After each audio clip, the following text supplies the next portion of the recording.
Olá, olá pessoal, boa tarde a todos. Muito obrigada a quem já está conectado aqui com a gente para mais uma sessão do Finance Academy. Meu nome é Andréa Mufarrege, eu trabalho aqui no Private como especialista em fundos e previdência. E eu vou ajudar na conversa aqui hoje, moderando o papo aqui com o Edu Ferreira e com a Lara Matar. Para quem teve aqui na sessão de ontem do Finance Academy, viu aqui o Bruno Molino fazendo esse papel que eu vou fazer hoje, e a gente combinou aqui de eu ajudar aqui nesse segundo dia, né? Então, só fazendo uma pequena introdução aqui para quem não teve oportunidade de assistir o conteúdo de ontem, que vai estar disponível para vocês assistirem através do link gravado, é só vocês solicitarem para os seus bankers, né? O Edu e a Lara fizeram uma explanação mais conceitual, explicando, né, um pouco mais do mundo de criptoativos, a funcionalidade, como que a história, né, desenvolvimento desses ativos e desse mercado, e é denso o suficiente para a gente falar disso em um dia único, né? Então a gente decidiu fazer esse segundo dia focando em aspectos talvez já um pouco mais práticos de aplicabilidade, né, do uso de criptoativos, né, passando um pouco de visão de mercado, como é que se dá os acessos, né, como é que você consegue adquirir ou ter, né, acesso aos criptoativos, como é que se formam os preços desse criptoativo, como é que tem sido a adoção dos usuários a cada um dos tipos de criptoativo, como esse mercado se comporta no ponto de vista de volatilidade, e mais ao final a Lara vai dividir aqui um pouco com a gente como é que o Itaú, no time de Digital Assets, está trabalhando para posicionar o banco nesse mercado. Então, depois dessa pequena introdução, queria falar um oi aqui, digital aqui para o Edu e para a Lara. A gente não está fisicamente junto, mas já conversamos bastante. Vou passar aqui a palavra para eles e aproveito para lembrar que a caixa de perguntas está aberta, né, no Q&A, vocês podem ir colocando as perguntas ali. A gente acha que vai ser mais produtivo abrir para responder as perguntas todas de uma vez ali ao final da apresentação, a não ser que tenha alguma que seja assim mais simples e que eu possa responder já diretamente por escrito para vocês, tá? Então, passando aqui a bola para o Edu, eu vou manter minha câmera fechada, mas se precisar é só me chamar que eu abro aqui para vocês, tá? Obrigada, André. Vamos lá, só um minutinho. Tirar aqui do mudo. Vocês já me ouvem, né? Bom, então, boa tarde a todos. Obrigado pela presença. Obrigado, André, pelo convite. Obrigado, Lara, pela parceria aí para a gente desenvolver o material e refinar os tópicos. Acho que esse tema é amplo o suficiente para a gente ter que filtrar muita coisa do conteúdo para trazer para vocês de uma forma mais objetiva.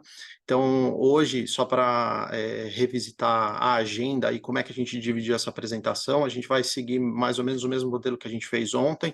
Eu devo falar por volta de 20 a 25 minutos, a Lara também em torno de 20 a 25 minutos. Depois, a ideia é que a gente tenha bastante tempo para discutir o que vai ser apresentado aqui e tirar as dúvidas, porque hoje, como a Andrea falou, é mais a parte prática mesmo, as dinâmicas do mercado. Então, a gente vai falar de volatilidade, vai falar do tamanho de mercado, vai falar um pouco de adoção, a gente vai discutir formas de exposição ao preço e também o posicionamento do Itaú nesse mercado.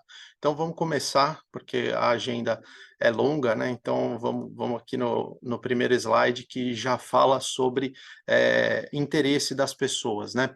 O que desperta o interesse das pessoas nos criptoativos? Por que esse tema desperta tanta curiosidade, interesse, e é algo que nasceu há tão pouco tempo, né? Há menos de, enfim, pouco mais de 10 anos, e hoje já tem um valor de mercado considerável, perto de 1,5 trilhão. Então vamos falar um pouquinho sobre os motivos que despertam esse interesse. Acho que o mais relevante aqui é a gente falar do potencial tecnológico. O potencial tecnológico do blockchain, ele é muito interessante em termos de resolver algumas dores em relação aos riscos da centralização.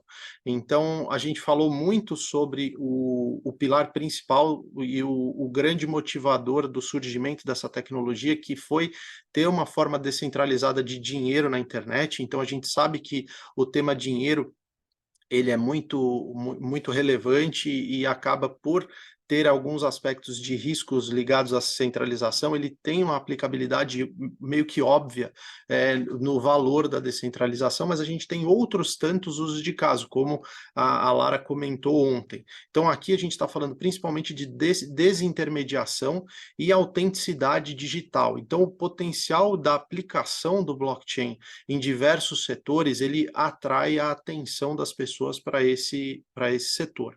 Essa adoção, quando a gente fala da adoção aqui, é importante a gente ir além da adoção como um ativo especulativo. Às vezes a gente tem dificuldade de visualizar as utilizações desses ativos no mundo real. Então, acho que por isso que foi bem importante ontem a Lara revisitar os conceitos de tokenização, os conceitos de automatização de transações, automatização de liquidação de garantias, automação de registros de forma descentralizada. Então, essa adoção ela vai muito além da adoção especulativa. É natural que por esses tokens, essas redes, elas acruam valor nos seus tokens, porque, como eu falei, eles são cada blockchain, cada rede dessas é uma economia por si só. Então, se essa economia cresce de relevância e atrai novos participantes, ela naturalmente acrua valor. Então, o que eu coloco aqui nesse slide, que investir numa próxima Amazon, Apple, Google, pode significar investir em ativos digitais. O que eu quero dizer com isso? É que, na verdade, a gente está falando de possivelmente a emergência de uma nova classe de ativos, com outros fundamentos, com outras partes que influenciam o seu preço, e por esse comportamento diferente, eles vão poder ser uma fonte de diversificação. Tudo isso ainda está a ser provado, porque a gente está falando de algo nascente. Então, a volatilidade ainda é muito maior, a gente vai falar disso no detalhe, mas aqui existe um potencial de que, se isso se torna de fato uma classe de ativos investível, ele pode vir a auxiliar na diversificação dos investimentos. Indo adiante aqui no próximo slide, eu vou falar dessa adoção. Em que ponto da adoção nós estamos aqui? Então, esse gráfico, gente, ele mostra a adoção do mundo de criptoativos, né, de usuários de criptoativos, comparado com a adoção da internet. Então, o que esse gráfico mostra? A linha branca é a adoção da internet. Só um minutinho, deixa eu voltar aqui.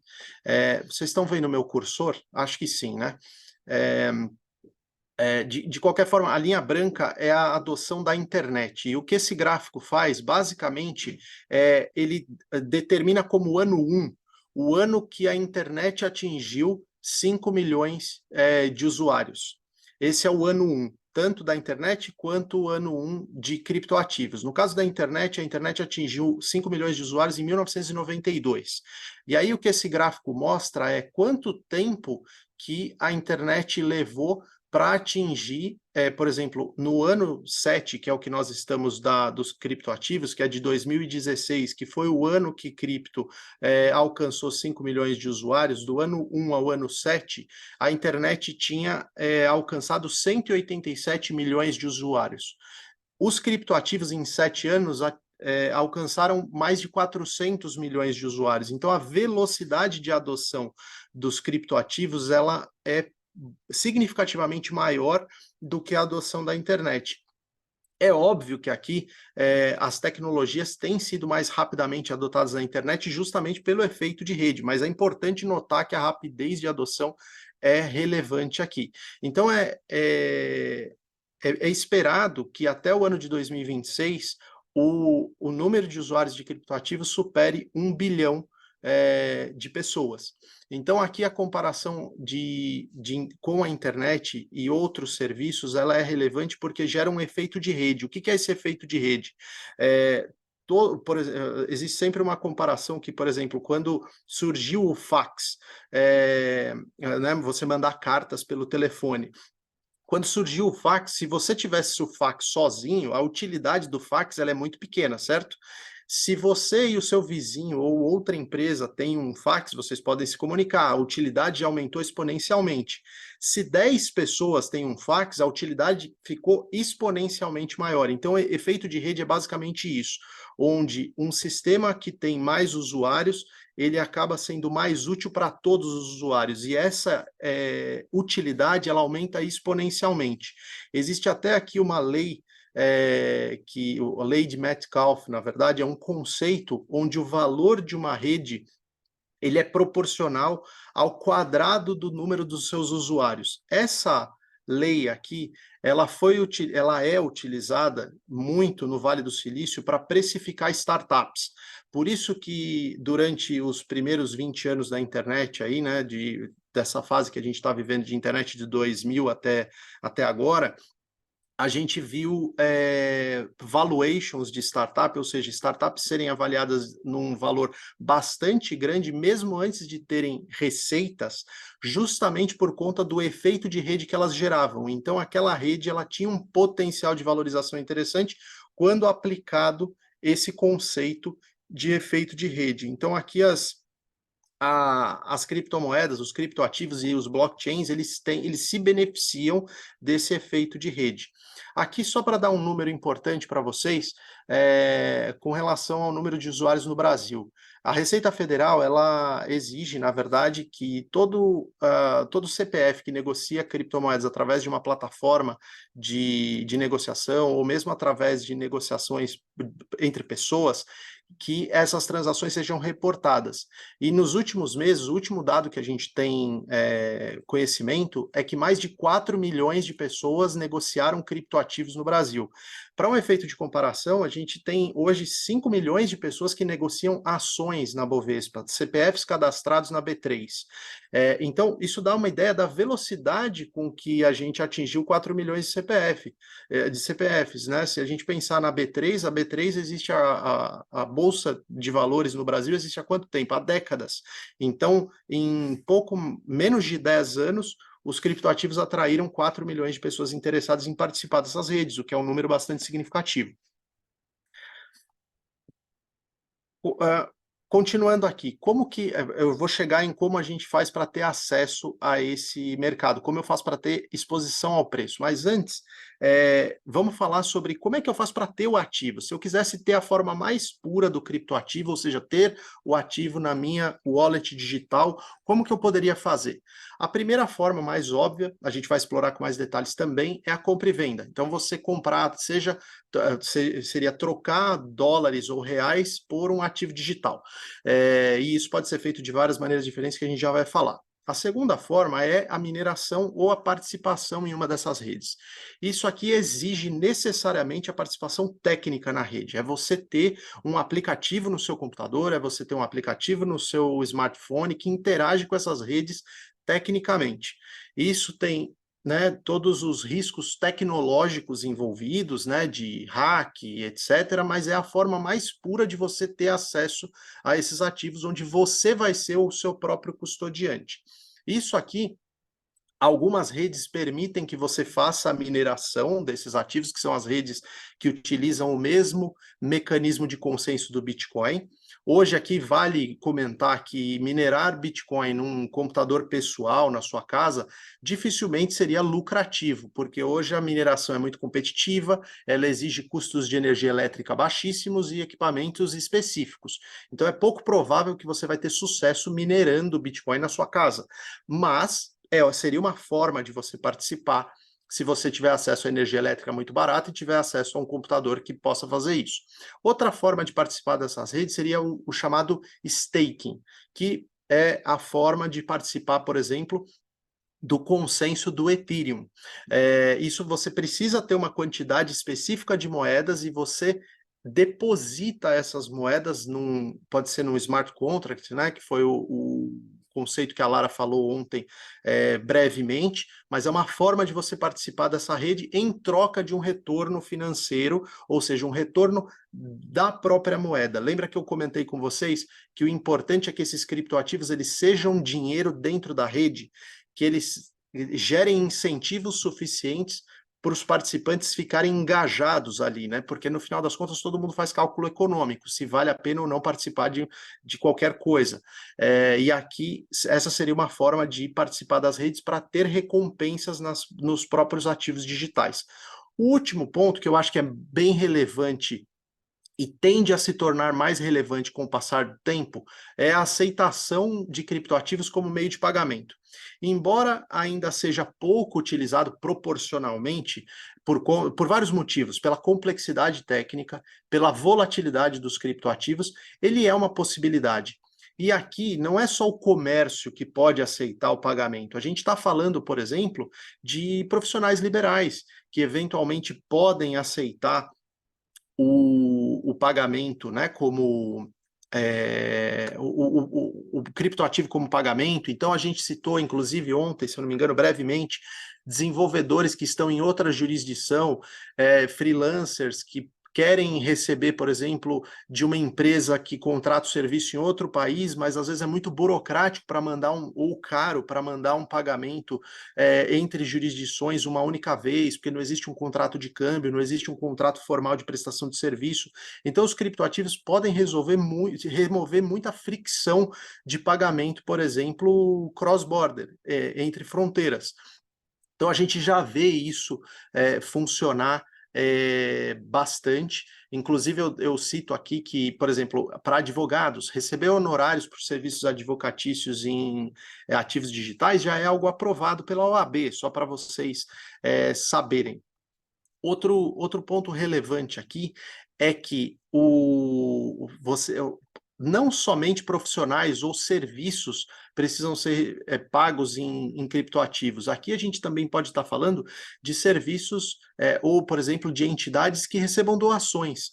Então, a gente pode ter, por exemplo, entidades políticas, entidades religiosas, que às vezes têm um tema um pouco mais complexo para ter acesso a canais bancários, recebimentos de pagamentos internacionais, também pode ser uma forma de ter acesso aos criptoativos e utilizar os benefícios disso. Aqui acho que vale até a pena citar, há mais de 10 anos atrás, a primeira vez que o Wikileaks, né, aquela instituição que tinha uma questão jornalística, né, de divulgar algumas informações um pouco mais controversas, ela foi retirada das redes da Visa, da Mastercard, do próprio PayPal, que a gente também mencionou ontem, e naquele momento ela recorreu, por exemplo, ao Bitcoin para receber doações. Então, esse é um tipo de utilização dos criptoativos também que pode servir para ter acesso a esse mercado. Aqui a gente vai falar sobre opções de negociação e exposição ao preço. Aqui eu volto naquela questão de compra e venda. A negociação direta significa usar um intermediário ou a compra de uma outra pessoa, onde você vai trocar moeda corrente, moeda fiduciária pelo ativo digital. Isso pode ser feito através de bancos, né? Como a gente, inclusive, vai falar hoje sobre o posicionamento do Itaú a respeito disso, mas também existem as corretoras e você também pode ser uma compra e venda de pessoa para pessoa. Isso também pode existir. O segundo ponto é a negociação indireta, que seria utilizar veículos tradicionais para exposição ao preço. Então, utilizar veículos de investimento coletivo, que a gente já está acostumado a investir num fundo de renda fixa, a investir num fundo de bolsa. Também existem os fundos de exposição a ativos digitais. Então, aqui eu destaco, por exemplo, fundos mútuos. Existem gestores de fundos mútuos, como fundos multimercado no Brasil, que têm exposição a ativos digitais. Existem os fundos negociados em bolsa, que são os ETFs, e aqui eu já vou fazer uma menção que o Itaú tem um ETF de Bitcoins negociado na B3, que é o BITI 11. Inclusive, nós vamos ter um colega da Asset aqui disponível se houver alguma dúvida a respeito disso. E também existem notas estruturadas que podem servir para dar acesso ao preço. Por último, existem as opções dos derivativos. Assim como qualquer outra commodity, qualquer outro produto passe a existir no mercado, existem contratos derivativos. Contratos derivativos de commodities, de itens, de commodities metálicas, commodities agrícolas, eles existem tanto para especulação quanto para proteção, quanto para hedge. Então, aqui eu cito, por exemplo, os contratos futuros de Bitcoin que foram lançados na Bolsa de Chicago em 2017. Foram os primeiros contratos futuros regulados disponíveis nesse mercado, que tinham um propósito muito bem-vindo de proteger, por exemplo, os mineradores de Bitcoin, porque os mineradores de Bitcoin fazem investimentos muitas vezes bilionários em equipamentos, em infraestrutura, e eles têm risco sobre o preço do Bitcoin. Então, eventualmente, eles podem optar por vender Bitcoin futuro para se proteger justamente dessa volatilidade de preço. Quando esses derivativos começam a surgir, é um sinal muito claro de avanço e maturidade do ecossistema.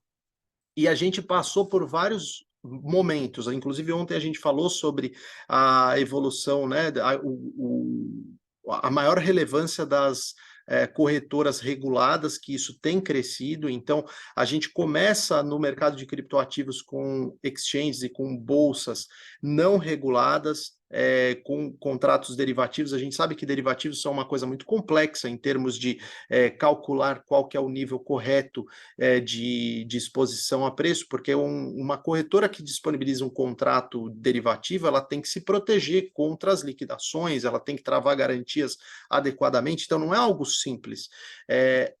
A gente viu diversos casos ao longo do período que a maior parte do mercado de criptoativos era não regulada, a gente viu alguns problemas nisso. Então, agora acho que a gente está caminhando para um período de maior maturidade nesses instrumentos para dar a possibilidade de exposição ao preço.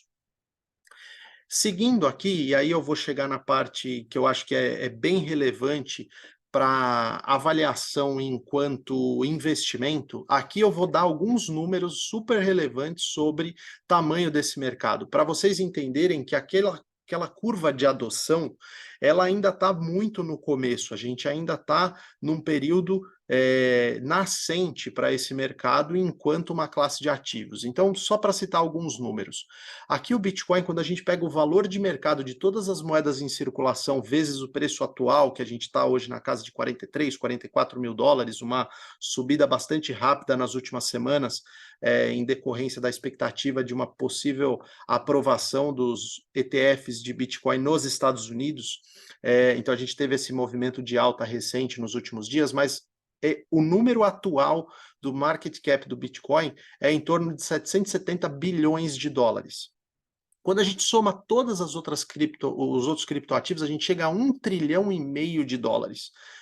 Para vocês terem ideia do quanto que isso significa do universo de ativos financeiros tradicionais, então eu coloquei aqui nessa terceira coluna os ativos financeiros tradicionais que a gente mais investe, né? Como, por exemplo, bolsa e bonds, né? Ações e bonds. Então, ações globais hoje, a gente teria mais ou menos um valor de mercado, somando todas as bolsas, próximo de 110 trilhões de dólares. Quando a gente fala de bonds, ou seja, dívidas, a gente está falando em torno de 128 trilhões de dólares. Então, veja que só essas duas classes de ativos aqui, a gente está falando de 238 trilhões de dólares contra 1,5 trilhão nos criptoativos. Então veja que é uma diferença colossal aqui. Eu citei aqui também dois outros ativos, embora eles não sejam, assim, o ouro ele é um ativo, sim, um ativo investível, um ativo financeiro através de ETFs, etc., mas a maior parte do ouro que está já foi minerado e está sobre a superfície da Terra, ele está no balanço dos bancos centrais. Então, o que a gente tem de ouro circulando mesmo é muito pouco, mas o tamanho de a estimativa do World Gold Council é de que o ouro hoje, todo o ouro que está acima da superfície vale a 14 trilhões de dólares. Então, e aí eu coloco aqui também os imóveis residenciais, né? Aqui é uma é uma estimativa, então algo entre 200 e 230 trilhões de dólares.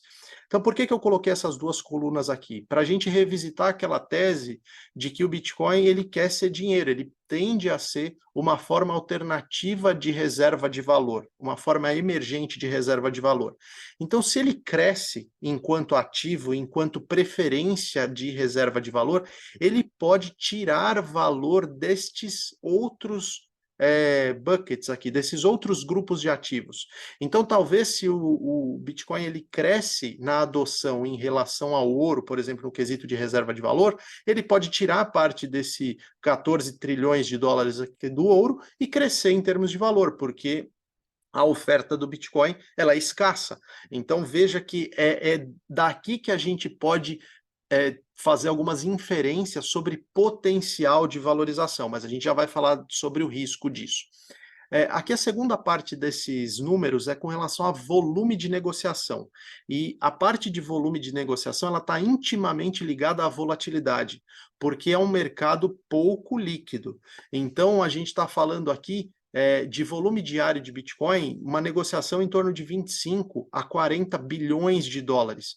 Para vocês terem uma ideia, o volume nas bolsas globais é entre 400 e 700 bilhões de dólares. Então, mais de 15 vezes superior ao volume de Bitcoins negociados. Se a gente pegar todas as criptos, a gente está falando em torno de 30 a 50 bi. Então, mais uma vez, é isso que influencia fortemente a volatilidade dos ativos tradicionais, mas isso também demonstra quão nascente é essa tecnologia e a adoção de mercado. Aqui um último gráfico só para explicar, por exemplo, aqui é um gráfico que soma a negociação do mercado spot, ou seja, o mercado à vista de criptomoedas e o mercado de derivativos.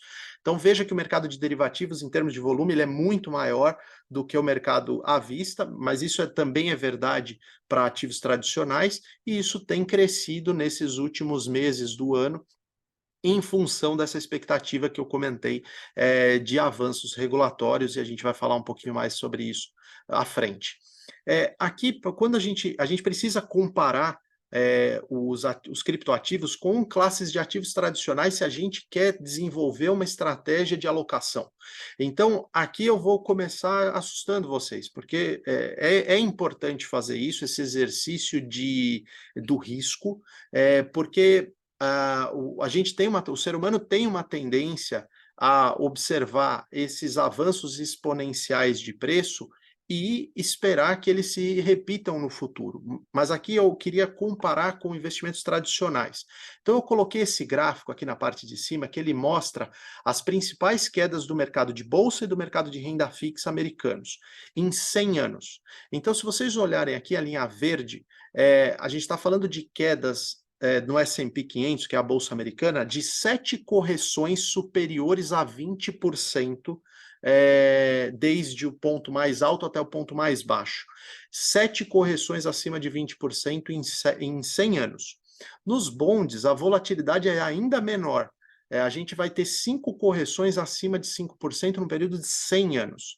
Agora vamos para o próximo slide para mostrar o Bitcoin, porque é super tentador quando a gente escuta as histórias de grandes valorizações de 1.000, 2.000, 3.000%, mas é importante saber que esse potencial de retorno ele não vem sem risco. Então a gente tem aqui, ao longo dos últimos 12 anos, o Bitcoin teve 5 correções acima de 50%. Então, eu volto aqui 2011. 2011, o preço foi de 20 dólares, caiu de volta para baixo de 2 dólares, uma correção de 92%. Aí depois, em 2013, a gente viu o Bitcoin superar pela primeira vez os 1.000 dólares e ele corrigiu 51%. Depois, no final de 2013, ele bateu 1.000 dólares pela primeira vez e recuou 82% ao longo dos meses subsequentes. A alta de 2017, quando ele bateu 20 mil dólares pela primeira vez, na sequência ele caiu 83%. E a última correção forte foi depois da última alta histórica, que bateu ali o preço perto de $65.000, e a gente viu uma queda de 75%. Então, os potenciais de retorno exponenciais que a gente vê e ouve falar, eles não vêm de graça, eles vêm com muito risco. E esse é um comportamento típico de ativos nascentes. Por isso que nós que somos profissionais de investimento, existe uma dificuldade grande de modelar qual seria a alocação ideal em criptoativos.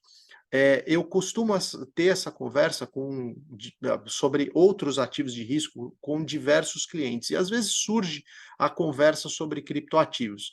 E a pergunta que eu devolvo, quando me pergunto quanto que deveria ter em criptoativos, etc., e aqui, de novo, é o Eduardo falando, o Itaú não cobre essa classe de ativos, mas eu gostaria de fazer um exercício com vocês. Eu acho que a pergunta mais importante a se fazer qual percentual da sua carteira hoje ou do seu patrimônio que suportaria uma queda de 80%, de 90%. Para algumas pessoas vão falar, nada, eu não posso ter essa perda jamais. Outros vão dizer, se eu colocar 1% num ativo que pode virar zero, por conta do meu horizonte de investimento ser mais longo, eu posso suportar. Então, esse tipo de exercício, na minha opinião, ele é muito mais válido do que tentar utilizar metodologias padrão que a gente usa para dizer qual que seria o ideal de ter de bolsa numa carteira, de ter de renda fixa numa carteira, em relação aos criptoativos. Então, com essa esse panorama de volatilidade, eu queria passar a bola um pouco para a Lara aqui, para ela falar dos fatores que influenciam essa volatilidade. Maravilha, Edu, muito obrigada. Excelente apresentação. Deixa eu compartilhar aqui minha tela para a gente dar continuidade.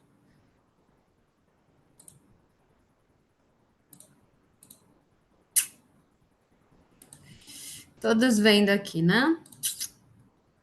Então, vamos lá. Fazendo um recap aqui, então, de tudo que o Edu comentou aqui um pouquinho para a gente sobre visão de mercado, principalmente colocando o Bitcoin como ativo base para essa análise, por todos os motivos que a gente explicou desde ontem, da importância desse ativo, de ser pioneiro, de ser o mais sólido, de ser o mais líquido, maior representação no mercado, por isso que a gente faz muita das análises em cima do gráfico histórico do Bitcoin. Trouxe um pouquinho aqui para a gente dos fatores de volatilidade, do comportamento de mercado, como que eles são impactados. Então, fazendo um recap aqui, por quê? É muito importante a gente analisar os principais elementos que afetam esse mercado, que influenciam a volatilidade e a precificação. Porque quando a gente compreende melhor esses elementos, a gente consegue nos preparar melhor para o que está por vir também. Então, fazendo esse recap, temos aqui alguns fatores principais, cenário macro. Então, aqui entra indicadores econômicos, política monetária, taxa de juros para conter a inflação nos países, eventos geopolíticos, tensões entre países, tudo isso afeta o mercado de capitais em geral e também, por consequência, indiretamente, afeta também o mercado de criptoativos, que é um mercado de ativos de risco. A gente fala sobre notícias imprevisíveis, e aqui, por que notícias imprevisíveis? Como o Edu bem mencionou, é um mercado ainda muito pequeno. Então, qualquer notícia influencia de uma forma bastante abrupta nos preços, né? Principalmente quando elas são infundadas. Então, a gente vê muita fake news nesse mercado, muita desinformação, porque já é um mercado, além de pequeno, é um mercado bastante complexo. Então, às vezes, vem informações da mídia que geram um medo maior, trazem um viés mais negativo. E esse medo está muito ligado à falta de conhecimento da estruturação desse mercado e tudo mais. Mas eu quero aqui, eu imagino que vocês estejam vendo o meu cursor, eu quero fazer alguns pontos relevantes desses fatores aqui, a regulação, a liquidez e os fatores técnicos que eu quero trazer para vocês, junto com destaques de eventos que aconteceram recentemente no mercado em 2023 e que estão para acontecer em 2024 também, que é importante a gente analisar, tá? Então, o primeiro ponto que eu quero trazer para vocês, e bastante importante, é a questão da regulação, tá, gente? Então, toda e qualquer decisão governamental, ela é extremamente importante para a evolução desse mercado.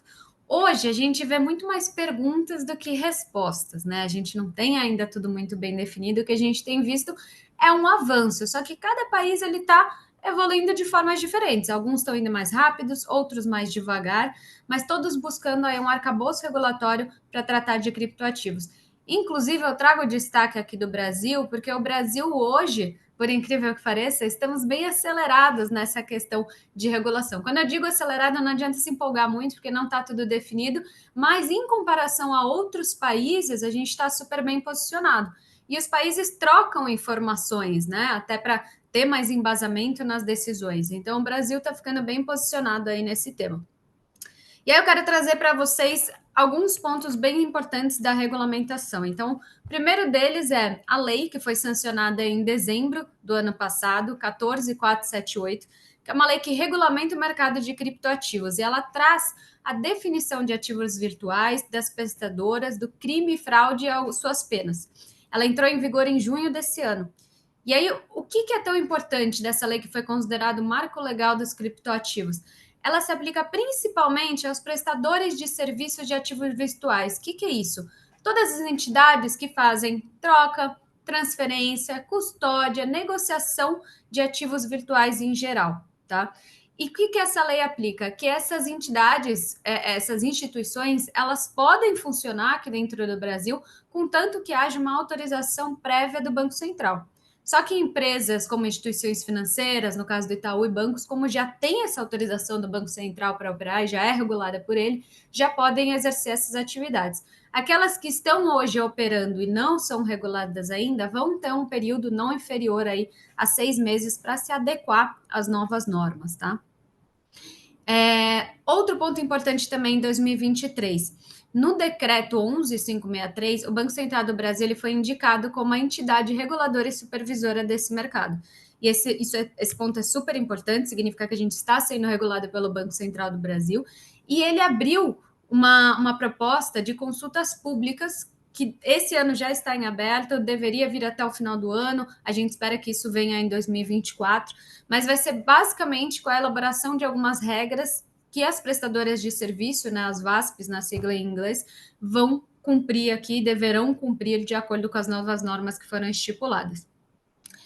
E, por fim, não menos importante, a resolução 175 da CVM. Gente, essa resolução entrou em vigor em outubro desse ano e ela foi muito, muito, muito importante porque ela fez algumas atualizações da resolução anterior e ela trouxe uma evolução na regulamentação dos fundos de investimentos.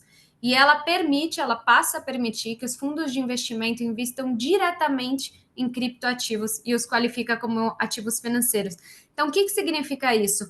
Antes, os fundos, para investir em criptoativos, eles precisariam recorrer a outros veículos de investimento ou investimentos offshore. Hoje, com essa permissão, os fundos passam a poder investir diretamente nos criptoativos. E qual que é o resultado de tudo isso, né? Tanto das regulações que eu mencionei acima, quanto da resolução agora da CVM para os fundos de investimento?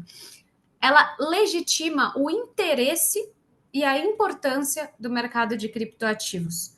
Então, ela traz toda essa importância em cima desse mercado e ela passa a permitir que as instituições financeiras passem a buscar a formulação e a aprimoração desse tipo de serviço. Então, tanto a distribuição quanto a custódia, tudo isso vai estar hoje muito mais próximo e os bancos vão desenvolver, e por isso aqui também muito da participação do Itaú, porque a gente hoje tem um avanço regulatório que permite toda essa entrada. E a maior procura por esses ativos, né, que principalmente vão vir aí dos fundos de investimentos e tudo mais, sem ter que buscar esses veículos offshore, a maior procura pelo investimento direto também faz com que todos esses serviços diretos aqui no Brasil de distribuição e custódia aqui dentro sejam muito mais procurados, né? E, por consequência, desenvolvidos. Outro Lara, ponto desculpa te interromper, é que eu acabei não passando a apresentação para você. Você quer projetar para você controlar o slide e voltar para você? Ou eu Como continuo assim? aqui? Você que sabe. Não, tá aqui em mim, eu tô projetando, não tô? Para mim. Parece que é a minha tela, mas tudo bem, não, se você tá... Deixa eu vou ajudar tirar a minha... vocês. Eu estou vendo aqui o slide que fala sobre liquidez. Às vezes, se o Edu não parou de projetar, você não consegue recuperar a tela para você, mas ele pode continuar fazendo esse repasse de slides e a gente continua. Para mim aparece como se eu estivesse projetando aqui, gente. Está parecendo que eu estou compartilhando. Edu, se você tentar parar, será que não aparece a minha? Eu agora estou vendo a sua tela, mas eu não estou vendo a apresentação. Isso, sobe ela Show. de Não, novo, Lara. boa, é que eu tinha parado, porque quando eu estou com a apresentação eu não consigo ver vocês. Mas Não, agora eu tá estou ótimo. aqui, tela de apresentação, vocês estão vendo, né? Sim, Sim, exatamente. liquidez. Perfeito.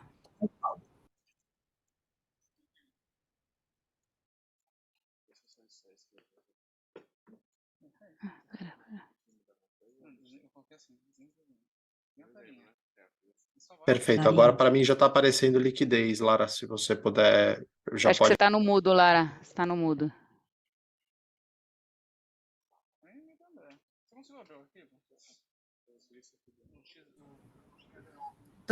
Tô aparecendo para Agora sim, vocês? agora está certinho, a gente está te ouvindo. Pode seguir. Maravilha. Tá aqui então? Tá aparecendo minha tela inteira? Tudo Sim. certo. Estão me ouvindo bem? Tudo certo. Tudo certo? Show. Então, bora lá, voltando aqui. Fatores que influenciam, então, todo esse mercado e a volatilidade em criptoativos. Agora a gente passou para o próximo fator ali que eu queria comentar com vocês, que é a liquidez, tá? Falando sobre liquidez, lembrando aqui um pouco do que o Edu mencionou ontem, mencionou rapidamente hoje. A gente tem um ativo que a negociação é feita por um pequeno grupo de usuários. Consequentemente, qualquer movimentação gera uma alteração no preço muito grande, né? Eles estão mais suscetíveis a variações de preço, principalmente quando entram investidores grandes, conhecidos como baleias do mercado, que conseguem influenciar mais esse preço. Quando a gente tem a entrada de novos players, né? E aí eu vou explicar o porquê que a gente está falando sobre a entrada de novos players, mas quando tem essa entrada massiva de mais capital de instituições financeiras nesse mercado, tudo isso não só vai reforçar o potencial do mercado de criptoativos, mas também vai ajudar a promover um equilíbrio, né, de oferta e de demanda. Vai ter um mercado com mais liquidez, mais players participando dele. E aqui eu quero trazer um destaque principal aqui, que é o destaque sobre o ETF Spot, que o Edu já deu ali um spoiler, que está com uma potencial aprovação em 2024. Para falar sobre o ETF Spot, antes vamos só voltar em alguns conceitos básicos aqui para todo mundo ficar na mesma página, né? O que é o ETF Spot? Qual que é a diferença dele para o que a gente tem hoje? Então, lá nos Estados Unidos, onde estão sendo feitos esses pedidos de aprovação, já existem ETFs futuros de Bitcoin e de Ethereum. Tá? O ETF futuro ele é composto por um contrato futuro. Isso significa que o preço dele, consequentemente para quem investe, está baseado numa expectativa futura. Esses contratos eles têm vencimentos. Então o preço ele acaba sendo mais baseado em uma expectativa futura do que o preço real do ativo. Quando a gente tem um ETF spot, que é o que está sendo buscado a aprovação, a composição desse ETF é de investimento direto no próprio ativo. Isso reflete no preço em tempo real daquele ativo. Essa é a grande diferença. Então, hoje está sendo buscado nos Estados Unidos algo que ainda não há, que é o ETF Spot, com aprovação junto à SEC, que é a SEC, a CVM aqui do Brasil, tá? Então, o que é tão importante desses pedidos? Esses pedidos foram feitos nada mais, nada menos do que a BlackRock, que é hoje a gestora líder aí mundial de ativos, né, com maior patrimônio sobre gestão. E a BlackRock fez esse pedido e vale mencionar a importância de que o índice de aprovação da BlackRock, geralmente para os pedidos que ela faz de ETFs, é de 99%. Por isso que gera toda essa expectativa no mercado com relação a essa aprovação e que vá dar certo, por isso toda essa expectativa. E a gente está falando aqui, gente, do mercado financeiro dos Estados Unidos, que é o maior mercado, principalmente quando a gente fala em termos de ETFs em geral, né? Por isso a importância de tudo isso. E aí esse pedido veio seguida de muitas outras gestoras, Grayscale, Fidelity, todas essas outras aí que eu coloquei na tela, além de outras mais, que já estão fazendo esse pedido aí em conjunto para essa liberação. E aí, qual que é o resultado disso tudo, né? Primeiro, potencial entrada massiva de capital institucional e, consequentemente, isso geralmente vem seguido de varejo dentro desse mercado de criptoativos. E vale lembrar, gente, que os ETFs, eles são veículos e mecanismos regulados, eles são negociados na bolsa de valor. Então, tudo isso ajuda mais no sentido de alinhar o mercado de criptoativos com a infraestrutura tradicional, do mercado tradicional que a gente tem hoje. Então, traz um maior alinhamento e valida os criptoativos como um investimento legítimo, né? E aqui também eu trouxe rapidamente, só para vocês terem ideia em termos de números, que tem uma empresa de inteligência de mercado, que é a CryptoQuant, que fez uma estimativa que o market cap das criptomoedas pode ganhar com essa decisão mais de $1 trilhão. Ou seja, como o Edu bem comentou, a gente está falando de um mercado hoje que tem um market cap de 1,5 tri. Se essa pesquisa, né, estiver correta, ou enfim, estiver próxima disso, dessa empresa de inteligência de mercado, a gente está falando que esse mercado pode praticamente dobrar em termos de market cap com a decisão de aprovação dos ETFs e spots, tá? Por isso a relevância de todo esse tema que está bastante na mídia. E por fim, gente, quero adicionar que esse resultado também, se for para aprovação realmente, né, que a gente está dependendo da decisão da SEC, se isso acontecer, a gente abre um espaço muito mais robusto em termos de alocação nesse tipo de ativo. Falando aqui de fundos de investimento, family office, instituições e tudo mais, tá? Agora eu quero trazer um outro ponto relevante que também influencia bastante a volatilidade e o preço dos criptoativos, né? Que são os fatores técnicos. O que são os fatores técnicos? São os fatores que são intrínsecos aos protocolos dos criptoativos. Então, relembrando também alguns conceitos de ontem, principalmente para quem não estava na apresentação. Cada criptoativo, ele tem um protocolo, né? Aquele white paper que a gente falou do Bitcoin. Cada protocolo define os fundamentos e o funcionamento daquele criptoativo, basicamente as regras deles. E essas regras estão muito vinculadas, principalmente à política monetária daqueles tokens, ou seja, como que vai ser a emissão, como que vai ser a distribuição, e tudo isso vai afetar diretamente da oferta, na disponibilidade daqueles tokens no mercado. E obviamente que isso influencia o preço, né? Mais um ponto importante sobre os fatores técnicos e os protocolos, gente, aí relembrando também o conceito de ontem, a gente está falando que os criptoativos, Bitcoin, Ethereum, eles têm um código aberto, tá? Qualquer um pode acessar e visualizar aquele código, aquele protocolo. Isso é aberto para todos. E isso ajuda principalmente no sentido de atualizações, porque como o Edu explicou ontem, os desenvolvedores, eles podem fazer propostas de melhoria e atualizar aquelas redes e trazer inovações. E essas atualizações, elas permitem que você aprimore a funcionalidade daquele criptoativo e as utilidades dele.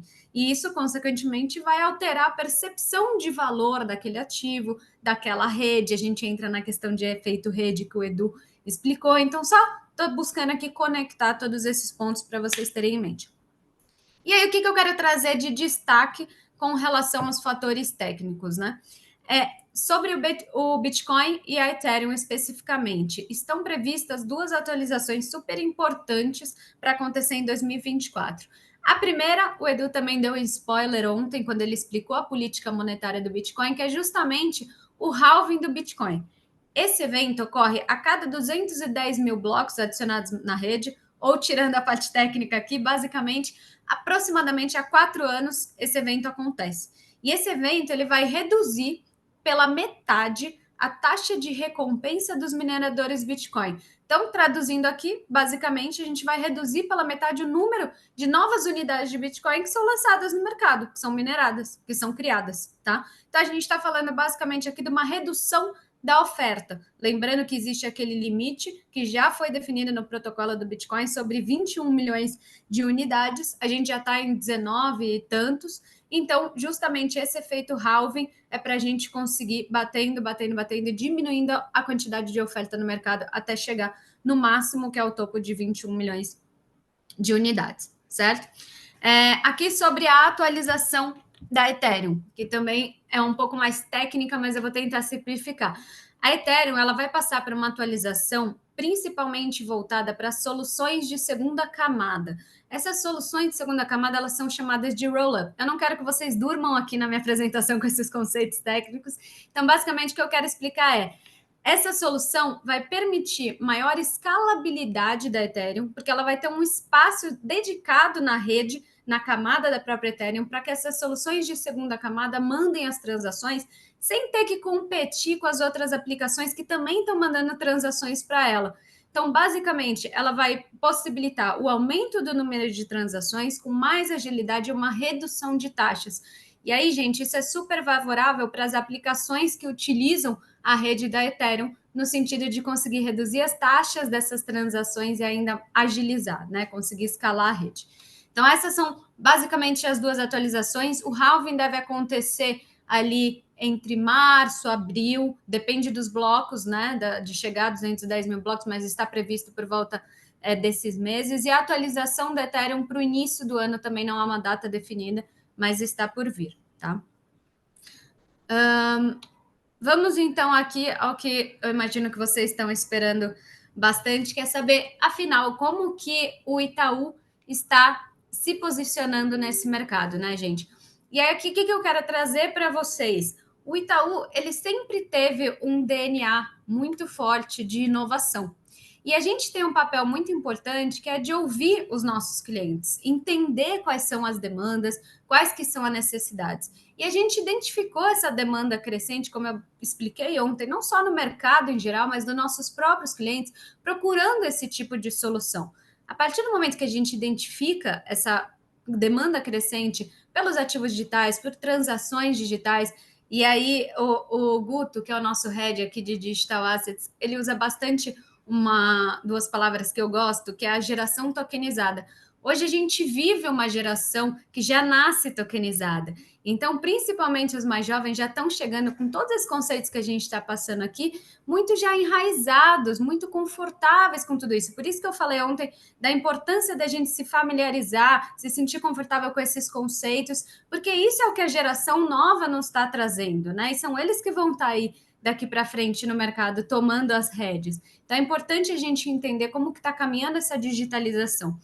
E aí, para o Itaú se posicionar nisso, porque ele precisa se posicionar e atender a demanda de todos esses clientes, é muito importante que a gente faça isso com muita responsabilidade, né? Então, dado todo o tamanho, toda a história que a gente é o maior banco privado da América Latina, a gente tem uma responsabilidade muito grande com a sociedade. Então, o que significa isso? E aí, voltando aos conceitos também que eu trouxe ontem, todo o avanço regulatório que a gente está vendo no mercado é justamente o que permite que as instituições financeiras, como o Itaú, se posicionem nesse mercado. Por isso que é tão importante a evolução regulatória nesse sentido. E aí, gente, vale mencionar que o Itaú, ele é muito parceiro dos órgãos reguladores, sempre foi, e agora, principalmente com relação a criptoativos e a Drex, que eu vou explicar um pouquinho mais para frente, o Itaú, ele acompanha muito de perto tudo o que está acontecendo na regulação, e não só acompanha, né, para obter as informações, mas também trazendo informações. Por quê? A gente está na ponta do cliente, a gente está recebendo as demandas, a gente está identificando os problemas. Então, a gente também tem muito insumo para levar para os órgãos reguladores, que são muito parceiros, para trazer informações e juntos elaborar as melhores diretrizes para esse mercado, né? Então, é importante vocês saberem isso, principalmente aqui na questão do Drex.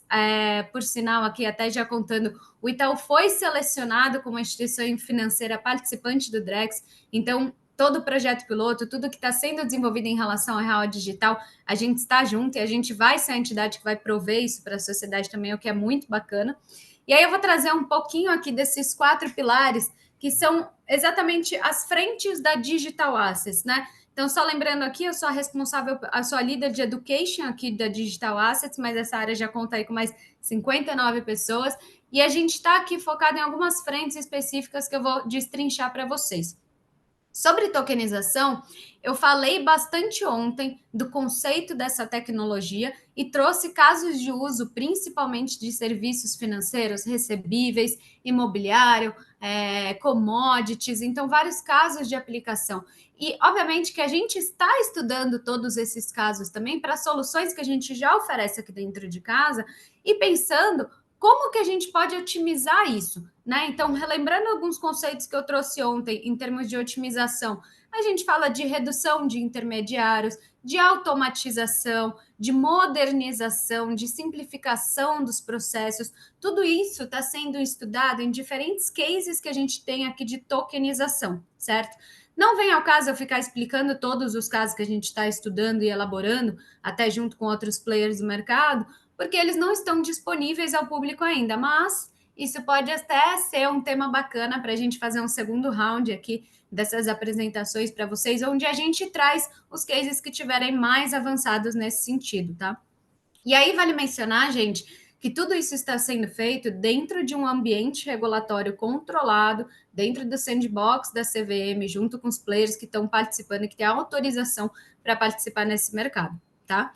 E aí, lembrando que principalmente a tecnologia da tokenização ainda está sendo muito testada em termos de eficiência e ainda tem muitos desafios, que eu também comentei ontem, sobre regulamentação nesse novo sistema digital, sobre todos os players terem acesso a esse mesmo ambiente digital, esse ecossistema, para que a estrutura funcione e para que os casos de uso ali que a gente está testando sejam realmente validados e façam sentido em termos de escalabilidade, né? Que a gente consiga realmente trazer todo o volume dos produtos que a gente já tem de serviços financeiros para essa nova estrutura mais modernizada, tá? E agora eu quero explicar também um pouquinho sobre o Drex e em seguida eu vou comentar sobre 2 lançamentos aqui do Itaú que são de distribuição e custódia, tá? Pra vocês não me matarem aqui com relação ao tempo. Sobre o Drex, vamos lá. Relembrando o conceito de ontem também, o Drex nada mais é do que o Real Digital, tá, gente? Real Digital é a CBDC brasileira, que é a representação digital do real, seguindo os mesmos fundamentos do real ali que você tem na sua mão, seja R$1, R$100, o que você está com a nota aí na sua carteira. A representação digital é exatamente a mesma, segue o mesmo fundamento política, econômica e a emissão é feita pelo Banco Central no ambiente 100% regulado, tá, gente? Então, por mais que a gente esteja fazendo uma apresentação aqui sobre criptoativo, é importante mencionar que o Real Digital ele não é um criptoativo, tá? Ele utiliza da tecnologia blockchain e DLT, que eu posso explicar um pouco mais para frente, mas entra num contexto mais técnico, mas ele é um ambiente 100% regulado e essa blockchain ela não vai ser descentralizada, igual o Edu explicou sobre Bitcoin, ela é uma blockchain permissionada, então tá tudo dentro do ambiente do Banco Central, tá?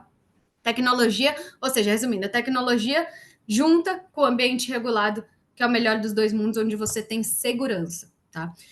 Vamos lá.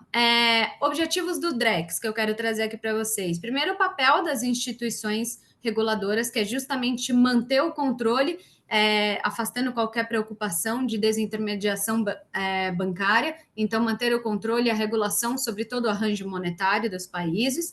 Segundo ponto importante de objetivo, programabilidade das transações. Então, como eu expliquei ontem, principalmente sobre a rede Ethereum, que chega evoluindo a tecnologia do Bitcoin, uma tecnologia um pouco mais complexa, onde você tem o conceito de contratos inteligentes, ou smart contracts, que é onde você tem liquidações condicionadas, né? Você pré-determina algumas condições para que um contrato entre 2 partes seja executado, e uma vez que aquela condição é atendida, o contrato é executado automaticamente, tá? Isso traz mais eficiência, mais agilidade.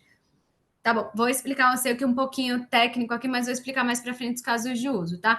Mas, por fim, o objetivo principal aqui de toda essa tecnologia envolvida na plataforma do Drex, porque o Drex, gente, ele é mais do que o Real Digital, ele é a plataforma onde o Real Digital vai estar inserido, eu vou explicar isso um pouquinho mais para frente, tá? Mas imaginem, basicamente, o Drex, para facilitar aqui o entendimento, como o novo Pix. Então, o Pix, ele busca matar as dores ali da compra e venda de pagamentos. E o Drex, ele vai vir como um novo Pix, porém para serviços financeiros, tá? Simplificando, padronizando e automatizando. Mas pensem nesse conceito de serviço financeiro, que eu vou explicar no slide seguinte. E mais um objetivo aqui do Drex é justamente a flexibilidade evolutiva. Por que eu uso esse termo? Porque se essa rede funcionar com todos os testes que ela está caminhando e conseguir incorporar aqui outros ativos e outras jurisdições aqui, eu estou falando da CVM, de um cartório, de um Detran, enfim, conseguir incorporar outros órgãos dentro dessa mesma plataforma e desse novo ecossistema, isso vai favorecer muito as inovações financeiras. E aí eu vou explicar um pouquinho mais no próximo slide, onde eu trago as soluções do Drex, tá? Quais são as principais soluções que ele vem para resolver? Primeiro, entrega contra pagamento. O que eu quero dizer com isso? Aqui um exemplo bom, gente, para vocês terem em mente, é a compra e venda de um carro usado, por exemplo.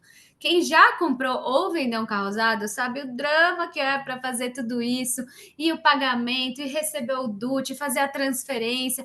E ainda aqui, gente, a gente fica preso pensando, será que a outra parte vai seguir com o combinado? Então, todo mundo já pode ter passado por algum receio nesse sentido, seja com compra e venda de carro ou de um imóvel, qualquer coisa do tipo, onde você tem que acreditar na probabilidade. Por que eu digo a probabilidade? Você tem que acreditar na probabilidade de que a outra parte vai seguir com o combinado. Quando a gente muda isso para um mundo de contratos inteligentes que são programados para ser executados, gente, aquilo é determinístico. Você não fica mais dependendo de uma pessoa fazer ou não aquilo, porque se ela não fizer, o contrato não é executado e o seu dinheiro não vai para ela, simples assim. Então, qual que é a ideia aqui de você conseguir transformar esse serviço financeiro dentro dessa tecnologia? É justamente a simplificação desses contratos, tornar eles executáveis de uma forma automática e reduzir o risco. Quando eu falo reduzir o risco, é justamente reduzir o risco da outra parte não seguir com o combinado. Isso tudo vai proporcionar agilidade, né, em toda essa infraestrutura. Então, essa compra e venda de carros, eu usei esse exemplo, gente, porque ele é muito usado pelo próprio Banco Central, tá? Quando ele explica quais são as soluções que ele quer trazer nessa nova plataforma que vai ser o Drex, em termos de serviços financeiros, tá? Com relação aqui que eu coloco pagamento versus pagamento, o que eu estou querendo dizer com isso, gente, é basicamente captação de recursos, ou seja, empréstimos e câmbio, né? Como remessas internacionais.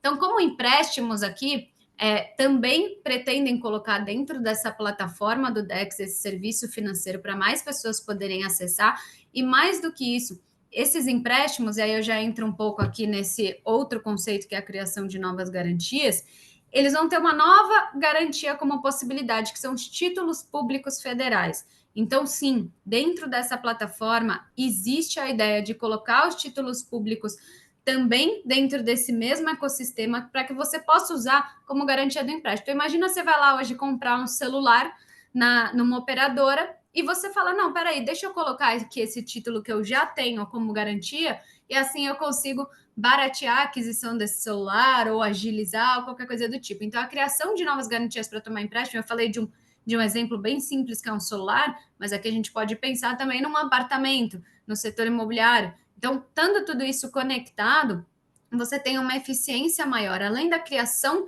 de uma nova garantia, você tem uma execução automática dessa garantia. Então, hoje, quando você coloca um ativo do banco como garantia para tomar algum empréstimo ou comprar um imóvel, qual que é o risco? Que se você não pagar, o banco vai ter que ir atrás, mandar para a justiça, para executar a garantia. Tudo isso é um processo muito moroso. Quando a gente torna tudo isso executado de forma automática, a gente tira um pouco o risco dessa operação. Consequentemente, a gente consegue baratear toda a estrutura de crédito. Isso significa que o cliente final vai conseguir tomar aquele crédito por uma taxa de juros mais baixa. Gente, tudo isso aqui eu estou falando de um ecossistema que o Banco Central ainda está estudando, tá? Nada disso está 100% de pé ainda. Lembrando que a gente está passando aí por um projeto piloto ainda. Mas a ideia desses serviços financeiros nessa plataforma é essa. Para o câmbio, a mesma coisa. Como todos os bancos centrais ao redor do mundo eles estão estudando essa plataforma e terem CBDCs, a partir do momento que todos falam a mesma língua, as remessas internacionais também vão ser facilitadas, tá? E por último, o que eu quero mencionar aqui é justamente a democratização dos investimentos. Então, quando você tem tudo isso, você facilita o acesso aos serviços financeiros para a população e, inclusive, por meio dessas garantias, além de facilitar o acesso em termos de entrada, você também facilita a questão de custos para que a pessoa tenha esse serviço em mãos, tá? E aí, por último, sobre Drex, gente, o que eu quero falar para vocês, além disso, tá em fase de testes, de novo, tá? Vai passar por testes ao longo de 2024. A expectativa é que esteja na mão da população lá para 2025. E aí, de novo, tudo isso nada está escrito em pedra. Aqui a gente ainda tem alguns desafios para que o Drex esteja 100% desenvolvido. Que são desafios, primeiro, de testar se isso realmente gera um benefício para a sociedade, deixar isso fácil. Então, aqui ninguém quer ficar vendo qual que é a tecnologia por trás daquela plataforma. Gente, é que nem o Pix. Você quer acessar, você quer fazer, você quer transferir, você quer seguir a vida. Você não quer ficar pensando o que está ali atrás do Pix. Então, o Drex ele tem que trazer essa mesma funcionalidade fácil para o usuário, de simplesmente chegar, fazer e acabou, sem pensar muito.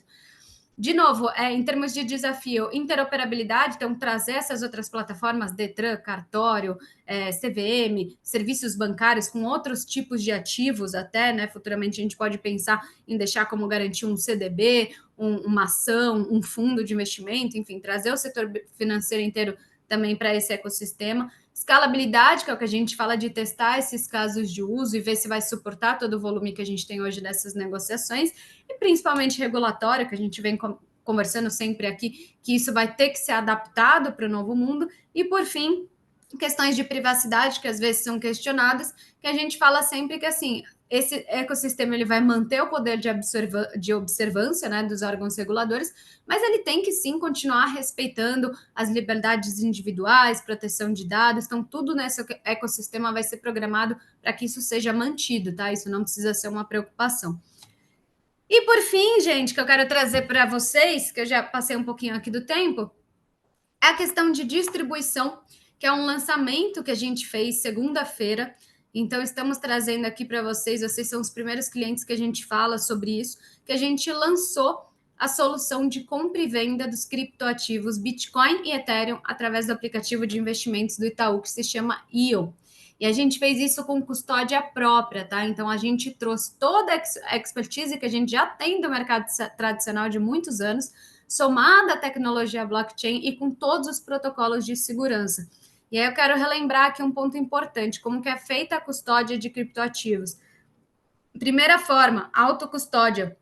O usuário ele vai guardar a própria chave privada através de uma soft wallet, que a gente chama, ou de uma hard wallet. A soft wallet nada mais é do que um software online que é conectado aí às exchanges, é basicamente uma carteira online. Você tem aí opções como MetaMask, blockchain.com, tá? Ou você tem a opção de um hard wallet, que nada mais é do que você armazenar isso offline, ou seja, pode ser desde um papel que você anotou sua chave privada, que eu não aconselharia, ou você pode ter até um pendrive, que muitos dos crypto-natives fazem, né? Que gostam, aquela frase que eles falam muito, que é not your keys, not your wallet.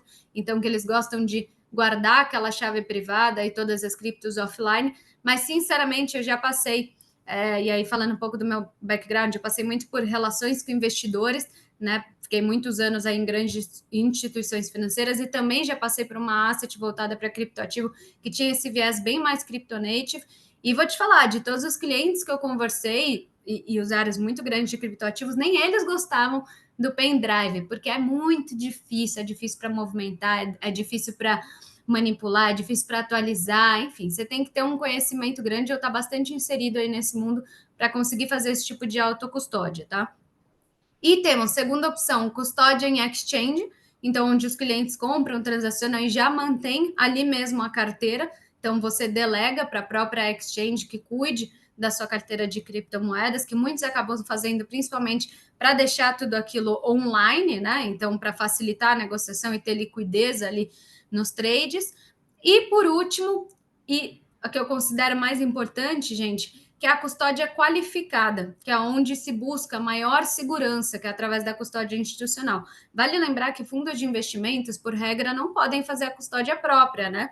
Seria um conflito de interesse. Então, eles delegam sempre a custódia para a custódia institucional. É onde tem o maior volume, né, de criptoativos custodiados. E aqui, gente, entra a custódia do Itaú Digital Assets, que a gente também desenvolveu, que também é um lançamento nosso, que a gente lançou um pouco antes aí da distribuição, onde a gente traz uma tecnologia bastante robusta, com todos os pilares principais que a gente já tinha no mercado tradicional, que são segurança, governança e compliance. Então, aqui, as criptomoedas, elas vão estar guardadas da mesma forma que R$1 do cliente está guardado aqui, e que a gente tem todos esses anos de história aí para comprovar a eficiência do Itaú, a gente também faz a guarda de criptoativos. E aí, para finalizar, gente, vale mencionar que no quesito de distribuição, os diferenciais são principalmente custódia, e mais do que isso, um UX, né, que é a experiência do usuário, ser fácil. Então, como eu comentei aqui para vocês, desde ontem e hoje também, cripto é um mundo complexo e a negociação também é bastante complexa, a compra e venda é difícil. Então, aqui a gente trouxe uma plataforma que é mais fácil, mais intuitiva, para aquele usuário que tem aquele interesse, para os clientes que tinham interesse nessa solução, a gente tornou mais fácil, tá? Vale mencionar que essa solução ela é disponibilizada de forma gradual, então ainda não está disponível para todos os clientes, e está sendo distribuído de forma escalonada aí para os clientes. Mas, gente, acho que é isso que eu queria passar para vocês, principalmente. Acho que abordamos todos os temas. Passei um pouquinho aqui do tempo, que hoje era um tema mais profundo, mas, enfim, acho que a gente pode aí partir para as perguntas. Não, maravilha, maravilha, Lara. Eu vi aqui que entraram algumas perguntas, né, no Q&A, algumas delas o Edu já foi respondendo aqui diretamente para cada uma das pessoas, mas tem uma específica que eu acho que é legal aqui, a gente pode aproveitar que o Kaique Cardoso está com a gente aqui conectado, que diz respeito ao ETF que o Edu mencionou lá no começo da apresentação, que é um ETF que já está sendo negociado na B3, que é o BIT11, né?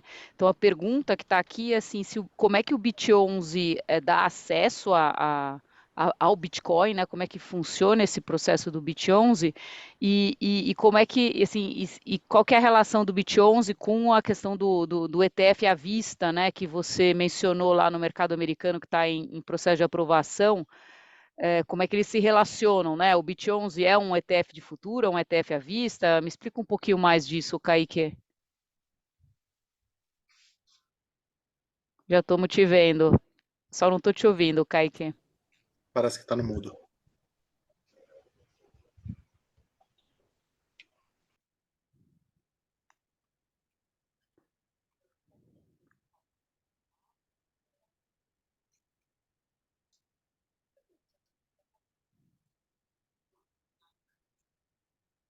Ainda não estamos te ouvindo. Acho que ainda está no mudo.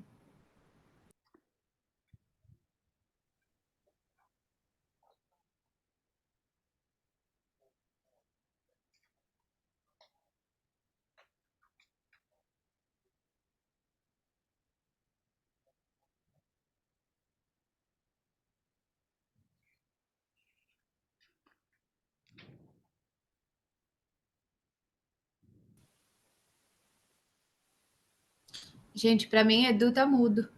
Kaique também, Edu não sei também. se... Oi, e agora? Voltou? Agora voltou. Tá, não, eu estava dizendo que eu posso começar a responder essa pergunta, e Eu aí se acho eu que é uma cometer alguma boa. impropriedade, o Boa. Kaique, na hora que o áudio dele estiver funcionando, ele me fala. Maravilha. Se quiser também comentar das coisas que você foi escrevendo para os clientes, é legal que você vai dando uma compartilhada. Tranquilo. Kaique, me interrompe a hora que o áudio funcionar, tá bom? Fica à vontade. Bom, primeira coisa é diferenciar um ETF de futuros de um ETF spot. A Lara comentou um pouco sobre isso, mas acho que é importante aqui que a SEC nos Estados Unidos ela aprovou apenas um ETF de futuros, e o ETF que ele tem exposição ao preço através de contrato futuro, o contrato futuro ele sempre tem uma data de vencimento, então ele acaba sempre tendo um custo de rolagem desses contratos, e o que ela mencionou muito bem é que a exposição ao preço não é a mais perfeita, não é a mais próxima da cotação em bolsas tradicionais. A forma do ETF Spot, que eu acho que esse é um dos grandes diferenciais que o mercado brasileiro tem, desde o início, os ETFs que têm exposição a ativos digitais, eles são necessariamente spots. Eles são necessariamente, eles têm a exposição ao ativo de fato, ao que a gente chama do underlying asset. Então, um ETF que negocia na B3, ele tem que ter X bitcoins dentro do patrimônio dele, ele tem que ter isso com um custodiante qualificado.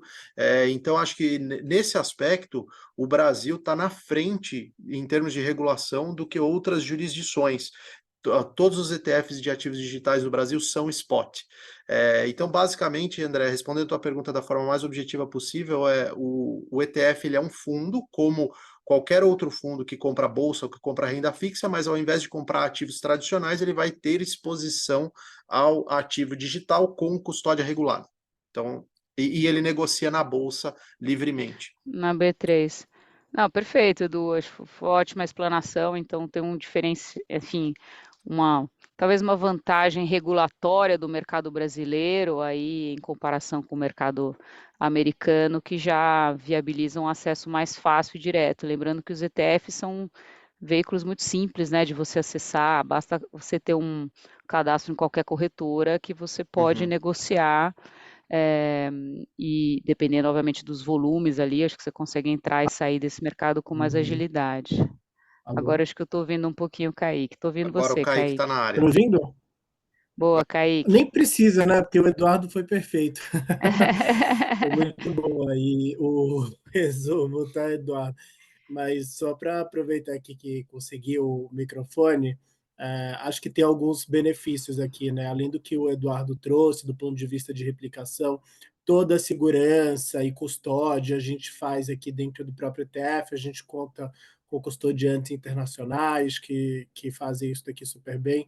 Agora, com o Itaú entrando no jogo, a gente está também estudando uma parceria aqui com eles, para a gente pensar também nesse projeto aqui para o ETF, mas um ETF que, sendo negociado em bolsa e que, por estar ali naquele ambiente da B3, ele adiciona, além das facilidades de você operar igual você opera em qualquer ação, qualquer outro ETF, você também pode operar nas duas pontas.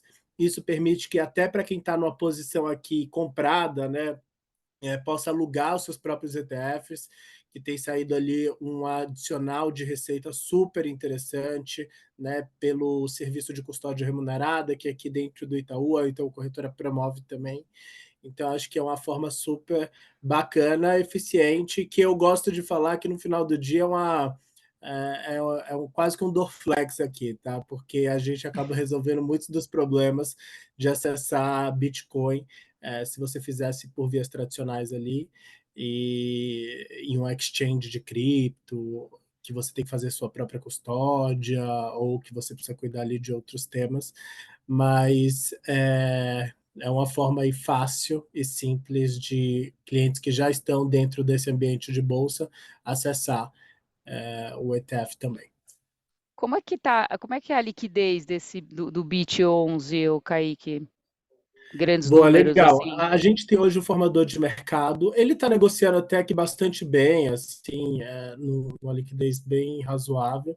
Mas a gente tem um formador de mercado que faz que, mesmo se ele não estivesse negociando bem, você teria ali a oferta para entrar e sair. Então, a gente tem um book ali, que é o livro de oferta, é sempre povoado pelo formador de mercado. Ele é a Da20, ele é formador de mercado por formação, né, empresa de formação de mercado, e tem um braço gigantesco de criptomoeda, opera no mundo inteiro, então tem uma sensibilidade de preço super interessante, consegue trazer toda a liquidez do mercado, e para operar em diferentes geografias, eles conseguem trazer aqui também, espelhar isso para essa experiência de negociação para o nosso ETF aqui no Brasil. Então, a liquidez aqui ela é basicamente o quanto que ele consegue comprar ou vender de Bitcoin, tá? Que a gente sabe que é uma liquidez bastante profunda. Perfeito, ótimo. Acho que de ETF o que a gente tinha de pergunta era isso. Edu, eu sei que você já respondeu várias, né, que vieram ali no chat. Se você quiser só fazer algum comentário a respeito delas, a gente faz um wrap-up aqui e aí acho que já Tranquilo. caminha para o encerramento por conta do horário. Tranquilo. Eu tenho uma pergunta aqui do Sérgio, que eu Obrigada, acho Kaique. interessante a gente responder, que ela diz respeito à tokenização de imóveis. E, na verdade, assim, acho que a Lara ela abordou esse tema ontem, hoje também, a questão da tokenização, e eu acho que aqui a tokenização de ativos do mundo real ela ainda depende de avanços de clareza regulatória, porque no final do dia, a representação digital, o token em si, ele é a parte fácil de ser feita, ele é a parte fácil de ser criada. Um token ele pode ser criado, se eu quiser amanhã criar o EduCoin, ou a Lara quiser criar a LaraCoin, ela consegue criar e consegue criar um supply de 1 bilhão de LaraCoins, e esses ativos vão existir virtualmente. Qual é a Ia dar jogo, hein, dificuldade? Edu?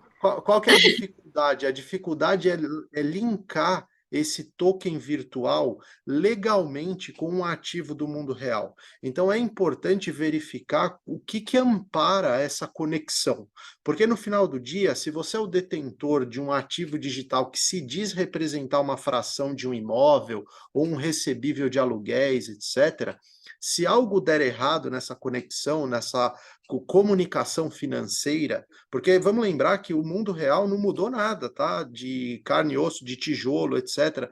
O imóvel continua tendo um inquilino que paga aluguel numa conta bancária, esse recurso é reunido numa conta bancária e ele tem que ser distribuído para esses supostos detentores de token. Então, existe todo um caminho aqui. E aí a Lara comentou vários pontos que se juntam. O dinheiro digital, as stablecoins, o real digital, ele pode ser uma ferramenta que acelere a tokenização, porque aí você tem um outro componente tokenizado, que é o dinheiro que é o pagamento desse aluguel, a distribuição para os cotistas, para os detentores desse token. Então, o que eu diria para vocês aqui, assim, tentando endereçar sua questão, sua pergunta, Sérgio, sobre tokenização de imóveis, eu realmente me debruçaria sobre qual é a ligação legal entre esse instrumento digital e o mundo real. Eu acho que esse é um ponto mais relevante aqui.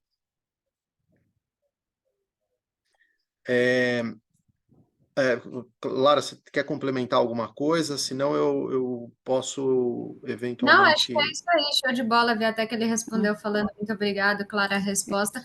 Mas acho que é nesse sentido mesmo. Ontem eu trouxe alguns exemplos, isso está sendo bastante desenvolvido aí, principalmente no setor imobiliário, porque pode trazer bastante eficiência, mas ainda é em fase de testes para entender como que vai ser tudo isso e como que isso pode ser escalado.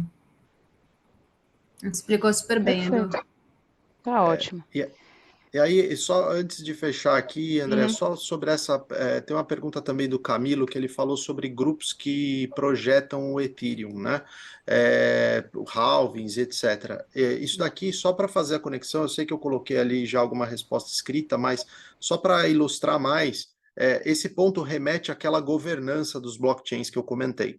Então, aqui você tem diversos colaboradores para essas atualizações. Como todos os blockchains são um software, inclusive o Ethereum é um software, em tese, qualquer pessoa pode propor uma mudança no protocolo.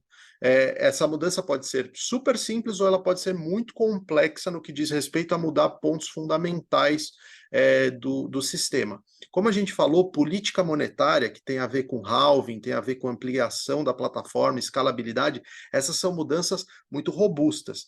Então é natural que para um colaborador ele ser ouvido pela comunidade, para que a contribuição dele seja levada a sério, ele tem que desenvolver uma certa reputação no que diz respeito ao paper e a sugestão que ele fizer ser analisada adequadamente.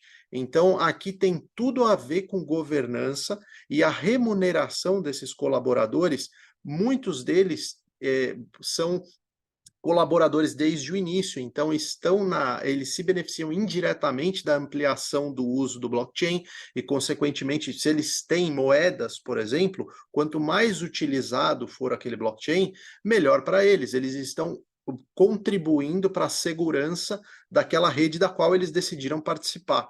Então, a remuneração pode ser indireta, como essa que eu estou mencionando, como pode ser absolutamente direta via remuneração de algumas empresas que foram criadas com esse intuito, de criar aplicações e fazer colaborações de mudança no protocolo. Então, eu espero ter respondido aí a pergunta.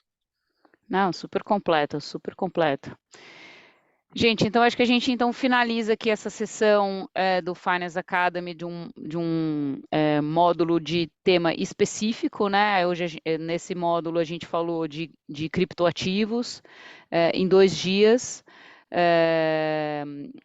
E as gravações, enfim, dessas 2 sessões, elas vão ser disponibilizadas aí nos próximos dias, provavelmente os 2 links juntos, para ficar mais fácil a conexão de entendimento entre ontem, né, e hoje aqui da nossa conversa.